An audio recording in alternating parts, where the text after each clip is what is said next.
예레미야 애가 보겠습니다. 예레미야 애가는 히브리어로 에카, 슬프다, 어찌하여 이런 뜻입니다. 주전 586년에 예루살렘이 바벨론에 의해서 멸망당합니다. 그런 상황에서 부른 슬픈 노래, 역사상 가장 참혹한 현장을 바라보면서 부른 조가가 예레미야 애가입니다.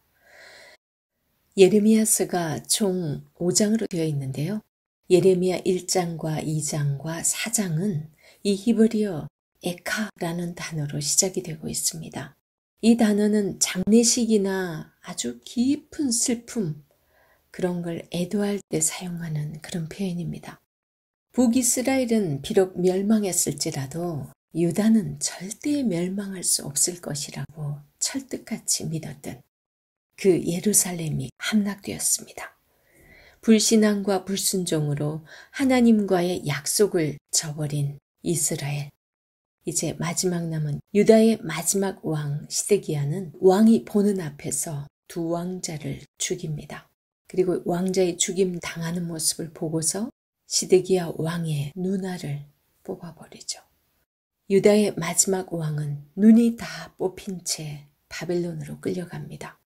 귀인들과 청년 남녀들이 모두 포로로 다 끌려갔습니다.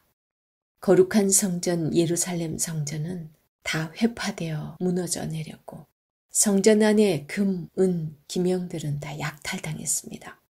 성읍의 곳곳이 황량한 곳이 되어버렸고 처량한 곳이 되어버렸습니다. 그래서 이렇게 외칩니다. 오라, 열국 중에 공주 같던 성읍이 이제는 조공 누리는 자가 되었구나. 제사장들과 장로들이 식물을 구걸하다가 성중에서 기절합니다. 밖에는 살육자의 칼이 난무하고 집집마다 시체들을 치우지 못해서 피비린내 나는 썩은 냄새가 진동합니다. 어린아이들이 길거리에서 양식을 구하다가 지쳐서 쓰러져 있는 모습들이 보입니다. 그뿐 아닙니다. 여인이 어찌 자기 열매, 자기 몸에서 난 아이를 먹으며 제사장이 그 성소에서 살육을 당하오리까? 들깨는 오히려 젖을 내어 새끼에게 먹이는데 예루살렘의 자비로웠던 부녀들은 무정하고 잔인한 광야의 타조같이 되어버렸고 젖먹이는 먹지 못해서 혀가 입천장에 붙어버렸습니다. 이런 처참한 광경을 시로 읊고 있는 예레미야 애가는 예레미야가 저자라고 봅니다. 일부 사람들은 예루살렘의 함락과 포로로 끌려가는 것을 다 지켜본 어떤 다른 익명의 저자로 보는 사람도 있습니다. 하지만 예레미야 애가라는 이름이 붙여졌기 때문에 예레미야가 저자라고 봅니다. 이스라엘의 바벨론 포로 생활에 대한 슬픈 감정을 항변의 형태로서 5편의 시로 쓰고 있습니다. 왜 하필이면 예레미야 애가를 5편으로 썼을까? 학자들의 추측이 있었지만 이 5편은 모세 오경을 상기시키게 하는 5편으로 봅니다. 그래서 5편의 시를 고통의 토라라고 부르기도 합니다. 예레미야 애가의 구성의 특징을 보겠습니다. 예레미야 애가는 1장, 2장, 3장, 4장, 5장 모두 5장으로 구성되어 있습니다. 그 중에서 3장을 뺀 모든 장은 22절로 구성되어 있어요. 히브리어 알파벳이 22자이거든요. 그래서 각 절의 첫 글자가 알파벳으로 시작되고 있습니다. 우리나라 말로 하면 기역, 니은, 디귿, 리을 앞에 시작을 그런 식으로 각 절을 시작하고 있다는 거죠. 히브리인들이 알파벳시를 쓸 때에는 특별히 이유가 있고 그 알파벳시의 특징이 있습니다. 첫 번째는 완벽성입니다. 완전성을 강조하기 위해서 이 알파벳시를 씁니다. 또 어떤 경우는 절대로 잊어버려서는 안 되기 때문에 잊지 않고 잘 외우기 쉽도록 하기 위해서 또 알파벳시를 쓰기도 합니다.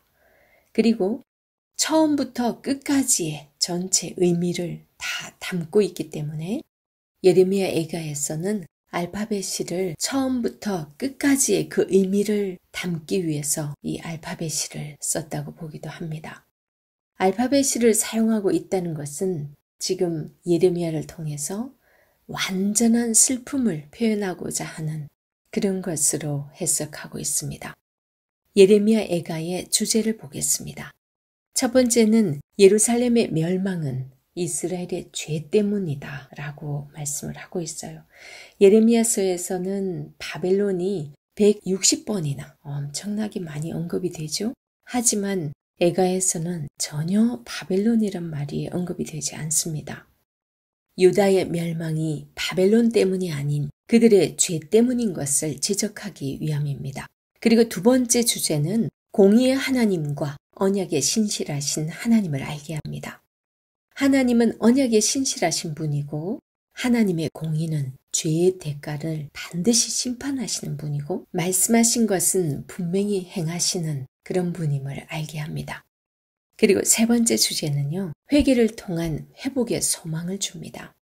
3장에서 자기 백성을 영원히 버리지 않는 하나님의 신실하심에 기대어서 여호와의 인자와 긍휼하심으로 우리가 진멸되지 않을 것이라고 말씀을 하고 있습니다.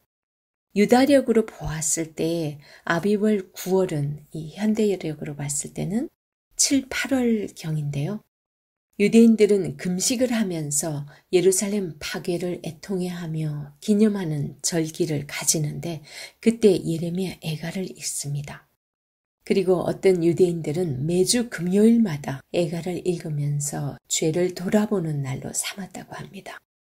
그리고 이 5편의 시는 의도적으로 구성되어서 메시지를 전달하고 있습니다.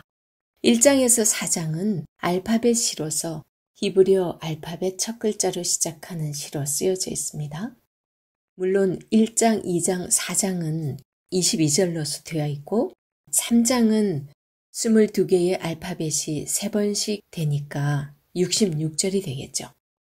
그만큼 3장을 통해서는 전달할 메시지가 더욱 많았을 것으로 봅니다. 이런 질서정연한 순차적인 구조는 고통의 무질서와 혼란스러운 비탄과 대조를 이루고 있습니다. 이스라엘의 고통을 낱낱이 다루려는 것으로 보기도 합니다. 1장에서 2장은 알파벳을 순차적으로 배열한 것은 같지만 1장과 2장은 내용은 완전히 다릅니다. 1장은 예루살렘의 고통과 슬픔을 나타낸 것으로 볼 수 있고요. 그 내용을 보면 시온이라는 여인의 고통과 비탄을 노래하는데 그녀를 시온의 딸이라고도 부릅니다. 이 여인은 자신의 괴로움을 주님께서 들어주시라고 간청을 하고 있습니다.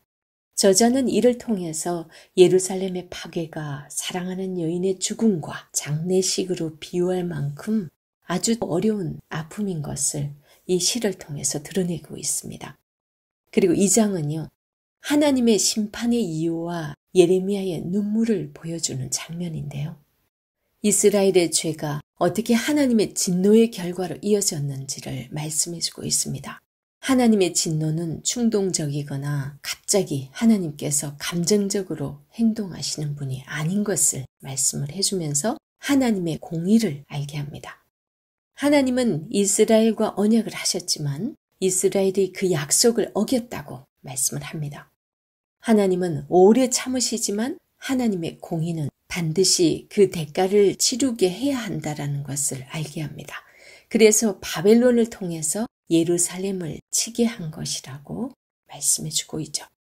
그리고 3장이 66절로서 아주 핵심이 되는 그런 장인데요. 고통과 비탄을 쏟아놓고 있지만 유일하게 이 3장에서 소망의 메시지가 담겨 있습니다.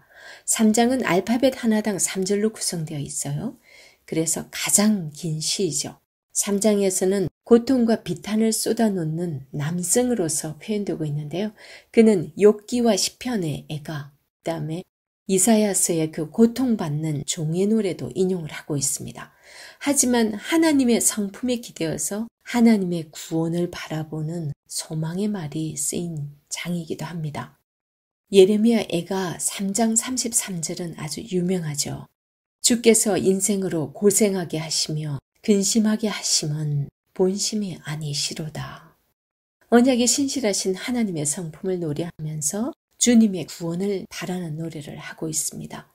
즉 하나님의 심판은 심판 후에 회복시키실 것이기 때문에 심판은 소망을 바라볼 수 있는 근거라는 생각을 하게 합니다.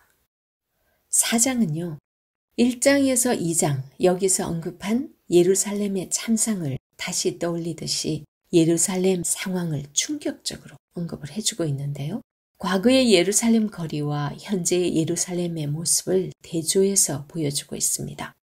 아이들이 구걸하는 모습과 부자들이 땅바닥에서 주워 먹는 모습, 그리고 부족함이 없던 왕궁 지도자들이 굶어서 알아볼 수도 없게 된 그런 모습, 그리고 다윗 가문의 기름 부음 받은 왕은 이제 포로로 끌려갔다라는 그런 표현을 하면서 지금 현재가 옛날에 그 화려하던 시절과 얼마나 변해버렸는지 그 고난이 극심하다는 사실을 이렇게 표현해주고 있습니다. 5장에서는요. 하나님의 자비를 구하는 공동체의 기도로서 빠른 회복을 강구하고 있습니다. 5장은 기존의 다른 시처럼 알파벳 시가 아닙니다. 마치 더 이상 주체할 수 없이 비탄에 빠져서 정말 두서없이 엎조리는 것 같은 그런 시편으로 볼 수 있습니다. 알파벳 시가 일그러져 있습니다.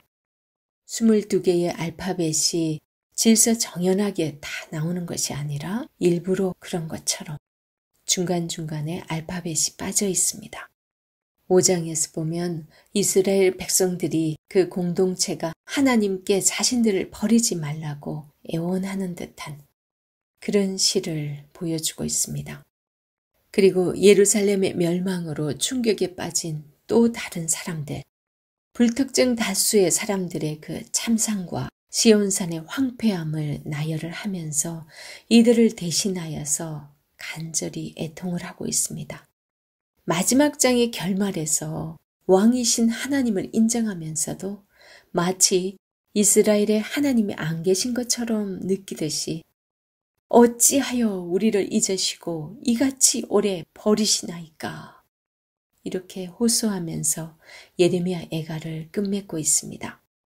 예레미야 애가는 출애굽의 그 감격과 언약으로 시작된 이스라엘의 역사가 언약 백성인 이스라엘 백성들의 그 불순종으로 인해서 비참하게 무너져 버리는 것 같은 그런 것을 우리가 바라보게 합니다. 이렇게 되기까지 수많은 선지자를 보내서 경고를 수없이 많이 하셨지만 결국은 멸망시켜야 하는 그 아버지 하나님의 그 마음을 생각하고 읽어야 하는 책이기도 합니다. 오늘을 살아가는 우리들에게 주는 메시지는 어떤 것일까요? 우리는 자주 하나님의 말씀을 접합니다. 자주 설교도 듣고 때로는 눈물을 흘리고 회개도 합니다. 그러면서도 여전히 하나님의 말씀은 내 마음에 새기지 않고 마음에 깊이 두지 않은 채 헛된 것에 마음을 팔고 사는 우리의 삶은 아닐까요? 그렇다면 지금 이 예레미야 애가에서 이스라엘 백성들이 탄식하고 있는 그들과 우리가 다른 점은 무엇일까요? 예레미야 선지자의 슬픔과 비탄의 탄식이 우리의 탄식이 되지 않기를 간절히 소망합니다.